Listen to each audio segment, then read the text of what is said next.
बारासिंगा और इसके सींग। एक सरसब्ज जंगल में एक खूबसूरत बारासिंगा रहता था। इसके सींग लंबे मुड़े हुए और शानदार थे, जिन्हें वो बहुत पसंद करता था। जब भी वो तालाब पर पानी पीने जाता तो अपने अक्स में अपने सींगों को देखकर खुश होता और कहता, मेरे सींग कितने शानदार हैं, लेकिन मेरी टांगे कितनी पुतली और बदसूरत हैं, काश ये भी खूबसूरत होती। एक दिन एक शिकारी ने इसे देख लिया और तीर कमान से इसका शिकार करने की कोशिश की। जैसे ही बारासिंगा ने खतरा महसूस किया, वो तेजी से भागने लगा। शिकारी ने इस पर तीर चलाए, लेकिन इसकी तेज और मजबूत टांगों की बदौलत वो बचता गया। वो सरसब्ज मैदानों और दरख्तों के दरमियान बिजली की तरह दौड़ता रहा, यहाँ तक कि वो शिकारी की पहुंच से दूर निकल गया।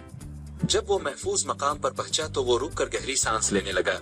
इसने अपनी टांगों की तरफ देखा और दिल में सोचा, मैं अपनी टांगों को बदसूरत समझता था, लेकिन हकीकत में उन्होंने ही आज मेरी जान बचाई। और जिन सींगों पर मुझे फख्र था, अगर वो दरख्तों में उलझ जाते तो मैं शिकारी के हाथ आ चुका होता। इखलाकी सबक। एक, हमेशा हकीकी अहमियत को पहचाने, ना कि सिर्फ ज़ाहिरी खूबसूरती को।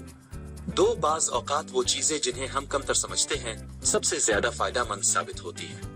तीन, खुद पर भरोसा रखें और अपने अंदरूनी खूबियों की कदर करें। ये कहानी हमें सिखाती है कि हकीकी ताकत अंदरूनी सलाहियतों में होती है, न कि महज ज़ाहिरी हसन में। मजीद कहानियों और वीडियो देखने के लिए हमारे